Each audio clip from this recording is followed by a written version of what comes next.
माँ लक्ष्मी ने किसान के घर नौकरानी के रूप में काम क्यों किया? कहानी को आखिरी तक जरूर सुने। बहुत समय पहले की बात है। स्वर्गलोक में भगवान विष्णु शेषनाग पर बैठे गहन चिंतन में डूबे हुए थे। उनके मुख पर उदासी के भाव थे। माता लक्ष्मी ने यह देखा तो उनसे पूछा, स्वामी, आप इतने उदास क्यों हैं? भगवान विष्णु बोले, हे देवी, मैं धरती के जीवन को देखना चाहता हूं। वहां के लोग किस प्रकार अपने जीवन में सुख दुख का अनुभव करते हैं, यह जानने की इच्छा है। माता लक्ष्मी ने कहा, मैं भी आपके साथ चलूंगी। भगवान विष्णु ने कहा, परंतु एक शर्त है, आप उत्तर दिशा की ओर नहीं देखेंगे। माता लक्ष्मी ने मुस्कुराते हुए यह शर्त मान ली। प्रातःकाल दोनों धरती पर आए। चारों ओर हरियाली थी, पक्षियों का मधुर गान हो रहा था। वातावरण इतना सुंदर था कि माता लक्ष्मी इसकी सुंदरता में खो गईं।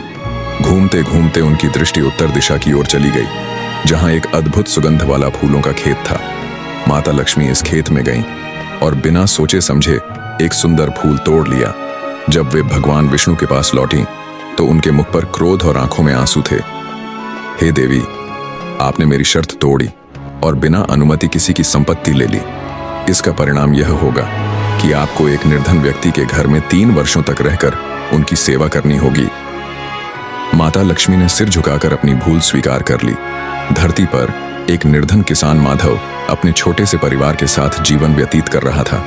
एक दिन उसके दरवाजे पर एक सुंदर युवती आई और बोली, मैं अनाथ हूं, मुझे शरण दीजिए, बदले में मैं आपके घर का सारा काम करूंगी। माधव ने सहर्ष उसे अपने घर में स्थान दे दिया। माता लक्ष्मी ने अपने वचन के अनुसार माधव के घर में नौकरानी की तरह कार्य करना शुरू किया। वह सुबह जल्दी उठती और पूरे घर की सफाई करती। उनका काम इतना व्यवस्थित और सुंदर होता कि माधव और उसका परिवार आश्चर्यचकित रह जाता। खेत में भी लक्ष्मी जी कड़ी मेहनत करती। वह मिट्टी को तैयार करती, बीज बोती और फसल की देखभाल करती। उनकी मेहनत का असर यह हुआ कि खेतों में पहले से अधिक अनाज उगने लगा। माधव के घर में जो गाय थी वह पहले दूध कम देती थी। लक्ष्मी जी ने उसकी देखभाल शुरू की।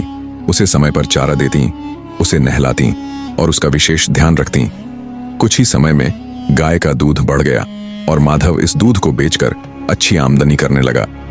लक्ष्मी जी ने घर के छोटे छोटे कामों को भी इस तरह संभाला कि पूरे घर का वातावरण सुखमय हो गया। एक बार माधव की पत्नी बीमार पड़ी। लक्ष्मी जी ने औषधियों का प्रबंध किया और पूरे दिल से उसकी सेवा की। उनकी देखभाल से माधव की पत्नी जल्द ही ठीक हो गई।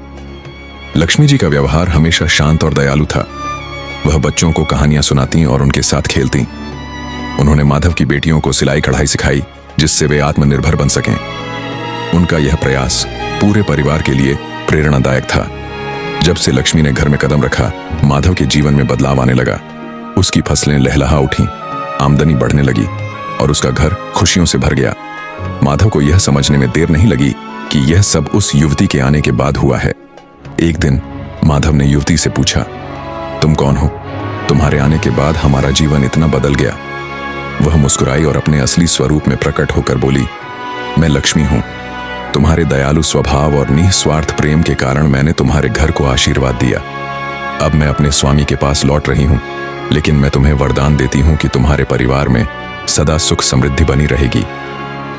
लक्ष्मी के आशीर्वाद से माधव का जीवन धन धान्य से परिपूर्ण हो गया। वीडियो को लाइक करें और चैनल को सब्सक्राइब करें। मां लक्ष्मी आपकी मनोकामना पूरी करेंगी और वीडियो को अपने परिवार के साथ जरूर शेयर करें। जय मां लक्ष्मी।